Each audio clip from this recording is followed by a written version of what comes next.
En Guinée, l'emploi constitue un défi majeur. Sur une population active de plus de 4,5 millions de personnes en 2024, la majorité travaille dans des conditions précaires ou informelles. Près de 80% des emplois urbains sont informels, un chiffre qui atteint 85,8% chez les femmes et reste élevé dans le secteur non agricole de 75 à 80%. De plus, 49,5% des salariés occupent des emplois précaires, ce qui renforce la vulnérabilité économique. Cette structure du marché du travail limite l'impact de la croissance sur la réduction de la pauvreté et l'inclusion sociale.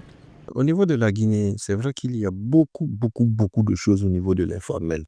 Et bien avant même la transition de Mamadi Doumbia, la question était à l'ordre du jour, des travaux se faisaient. D'une part, il y a le gouvernement qui déjà avait commencé à répertorier les travaux informels, notamment le secteur de l'artisanat, par exemple, où eux, vraiment, ils se sont structurés comme il faut. Donc, c'est dire que déjà, il y a des dispositions qui sont prises. Au-delà de la précarité, la Guinée fait face à un chômage et un sous-emploi préoccupant chez les jeunes. Malgré un taux officiel de chômage de 8% en 2024, 45% des 18 à 35 ans déclarent ne pas avoir d'emploi stable, un chiffre bien supérieur aux autres tranches d'âge. Cette situation révèle une inadéquation entre les qualifications des diplômés et les opportunités d'emploi formels aggravées par la forte croissance démographique. Faute de travail décent, de nombreux jeunes se tournent vers l'entrepreneuriat ou le secteur informel, souvent sans protection sociale ni accès au crédit.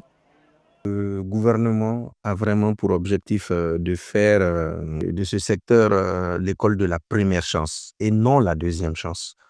Bon, aussi, j'oublie pas que selon les départements, mais notamment celui de l'éducation nationale, des revues groupées entre départements se font à titre sectoriel pour que les 45% de jeunes sans emploi stable puissent vraiment intégrer le monde de la formation technique et professionnelle et avoir des opportunités d'emploi.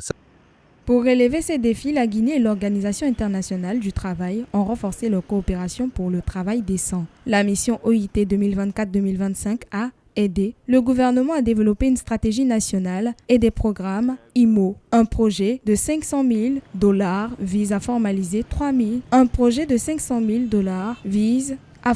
300 000 travailleurs informels, principalement des femmes et des jeunes, dans l'agriculture et la mine, en améliorant leur protection sociale et accès à l'entrepreneuriat. L'objectif est d'améliorer durablement les conditions de travail et réduire la vulnérabilité socio-économique, ce qui exige volonté politique et investissement soutenu.